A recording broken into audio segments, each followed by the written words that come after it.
My name is Glen Gendzel. I'm professor of history at San Jose State University in California, where I'm also the chair of the history department. I teach California history and modern U.S. history. Immigration is one of the many topics that I touch on in my work. And I think that the story of the Irish in California is fascinating for a number of reasons. A big reason is that it's so different from the dominant paradigm of Irish American immigration studies, which emphasize the whole story of Irish oppression and discrimination and exclusion from the mainstream in the rest of the country, the heavy anti-Catholic prejudice that Irish immigrants faced, and the perception of the Irish as being subhuman and a race apart that was so predominant among Anglo-Saxon Protestant elites on both sides of the Atlantic, resulted in legendary amounts of discrimination and hatred directed toward the Irish in this country, and that had to be overcome through a great deal of struggle on the East Coast. But here on the West Coast, we like to talk about the two-boat Irish, those who took one boat from Ireland to get to America, but then eventually they got on another boat and came to California. And here, history shows that Irish immigrants faced a lot less discrimination and hatred than in the east of the country.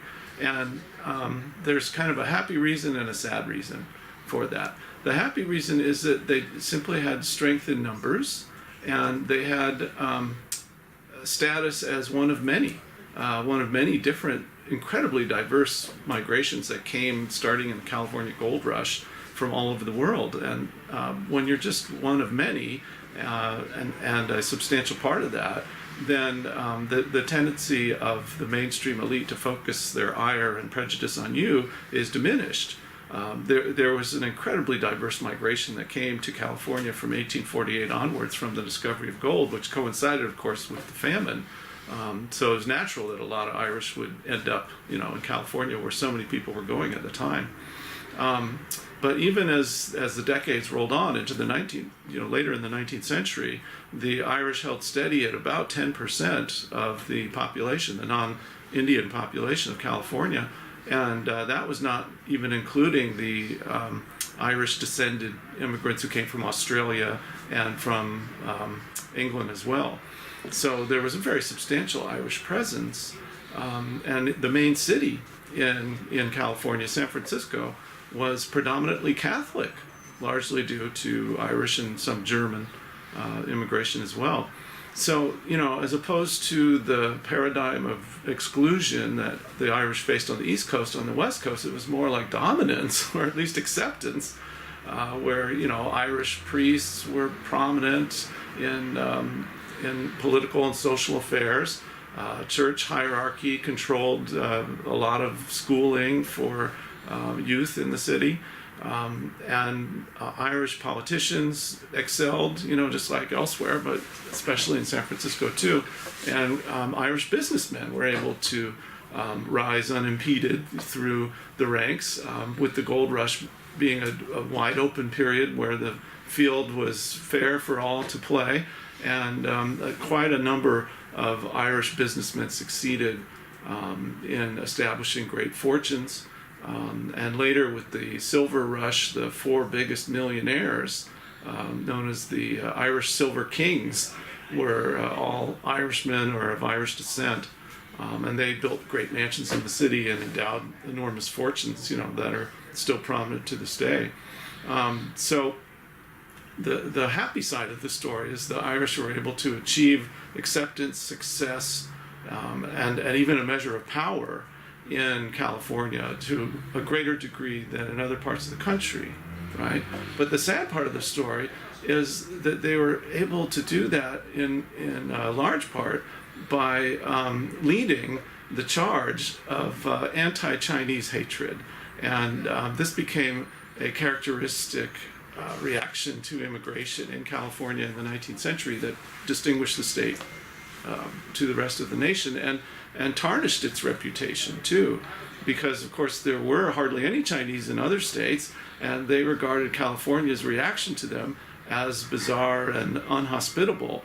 But white Californians were viciously anti-Chinese in the main, from almost immediately from the gold rush onward. And that anti-Chinese prejudice got worse and worse as the 19th century unfolded. And by all accounts, the Irish were leading the charge. You know, they were the most prominent of the anti-Chinese mobs.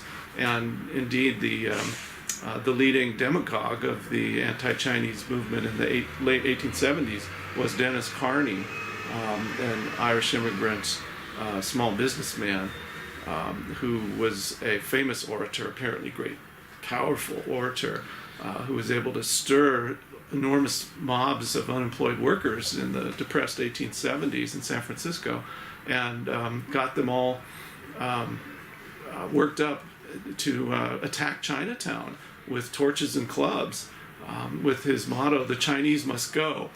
And that was very popular.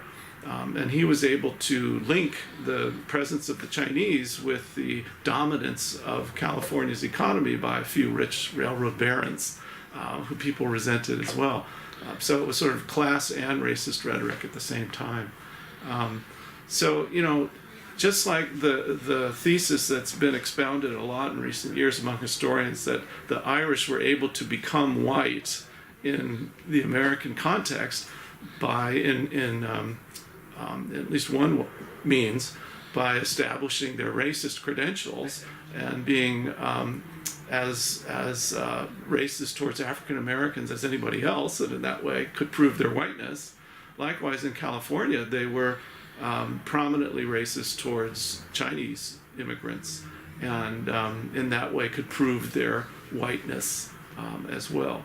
So, like I said, there's kind of a happy side to the story, the Irish ability to rise when given a chance, and California really gave them a chance and they ran with it.